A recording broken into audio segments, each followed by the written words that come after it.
Pocharam IT corridor police station పరిధిలోని కొర్రెముల గ్రామం శివారులో ఏకశిలా నగర్ బాధితుల ఫిర్యాదు మేరకు హైడ్రా కమిషనర్ రంగనాథ్ పర్యటించారు. దాదాపు 149 ఎకరాలలో వెలసిన ఏకశిలా నగర్లో నాడు కొనుగోలు చేసి మోసపోయిన ఫ్లాట్ బాధితులు హైడ్రాను ఆశ్రయించడంతో పర్యటించారు హైడ్రా కమిషనర్ రంగనాథ్. ఏకశిలా నగర్ బాధితులకు అండగా నిలిచిన మల్కాజ్గిరి ఎంపీ ఈటెల రాజేందర్ నాడు కబ్జాదారులపై చేయి చేసుకున్న విషయం అందరికీ తెలిసినప్పటికీ బాధితులు హైడ్రా ద్వారా తమకు త్వరితగతిన న్యాయం జరుగుతుందని ఆశ్రయించినట్లు ఏకశిలా నగర్ బాధితులు పేర్కొన్నారు.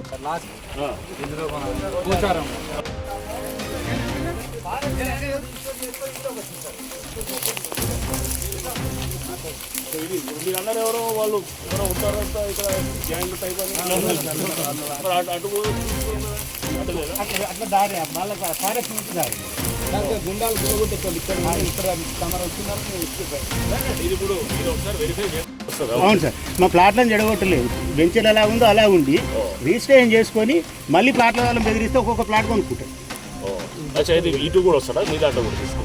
అవును సార్, వాడు ఏదైతే పొజిషన్ కబ్జా పెట్టిండో మా ప్లాట్లో ఏదైతే ఎఫెక్టెడ్ పర్సన్స్ ఎఫెక్టెడ్ పర్సన్ దగ్గరికి వెళ్ళి నీ ప్లాట్ నాకు అమ్ము, నేను పొజిషన్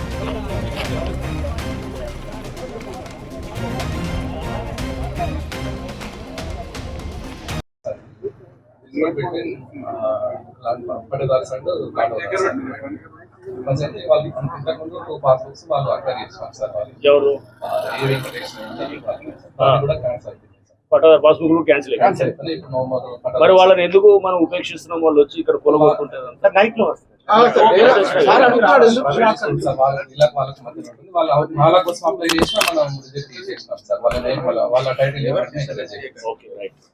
2023 లో వచ్చినాయి కదా. Ekasila Nagar colony is 149 acres, sir. So each and every 2086 plot owners, they each and everybody have a registered sale deeds from the year 1985. They have paid a requisite fees, sub-register stamps and all registered document.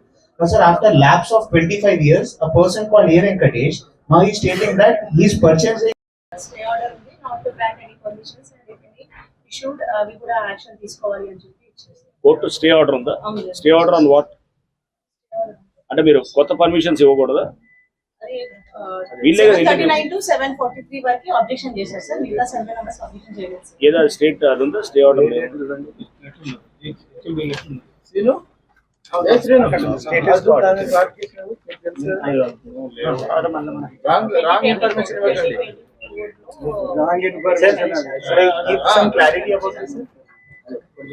Permission తీసుకోవాలి కదా, అది TSB pass లో వస్తుంది కదా. ఏమో అంతే కదా, అంటే అది సర్వే నెంబర్ లేదు. ఇప్పుడు సర్వే నెంబరు పర్మిషన్ లేకుండా వాళ్ళకి పర్మిషన్ పేపర్స్ లేకపోతే హైకోర్టు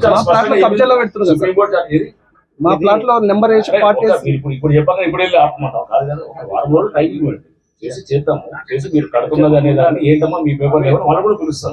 వాళ్ళు కూడా అడగండి, ఒకసారి కాల్ చేయవచ్చు. వాళ్ళ దగ్గర ఏం రైట్స్ ఉన్నాయి, ఎట్లా ఇచ్చినారని అది కూడా తీసుకొని చూద్దాం. మనం వెరిఫై చేయాలి. మీరు చెప్పగానే ఇప్పుడే ఎంఆర్ఓ గారు, డిటి గారు వీళ్ళందరూ వచ్చామన్నారంటే అసలు పాస్బుక్లే క్యాన్సిల్ అయినాయి, ఎలాంటి అగ్రికల్చర్ లేదని ఇప్పుడు ఎంఆర్ఓ గారు, డిటి గారు అందరు రిపోర్ట్ ఇచ్చారు. హైడ్రాకు కూడా హైడ్రా సమక్షంలో ఈ ఎంఆర్ఓ వీళ్ళంతా కూడా రంగనాథ్ సమక్షంలో అసలు ఇక్కడ అగ్రికల్చర్ ల్యాండే లేదు. ఇక్కడ మొత్తము సెట్ చేసి మొత్తం ప్లాట్లని మేము రిపోర్ట్ ఇచ్చినాము. ఎలాంటి అగ్రికల్చర్ ల్యాండ్ లేదు, మేము పాస్బుక్ క్యాన్సిల్ అయిందని ఇప్పుడు ఎంఆర్ఓ గారు హైడ్రా రంగనాథ్ సార్ ముందటనే మొత్తం క్లియర్ గా చెప్పారు. కాబట్టి దయచేసి ఎలాంటి అపోహలు పోకుండా మా వెంచర్లో అన్ని ప్లాట్లు ఉన్నాయి. దయచేసి ఏంటంటే నైట్ల గుండాలను పెట్టి భయభ్రాంతులను చేసి మొత్తం జేసీబీలో పట్టుకొచ్చి ఒక 20-30 మంది గుండాలను తీసుకొచ్చి మా ఇంటి మీద దాడి చేసిండ్రు. అట్లా కూడా స్పందన లేదు.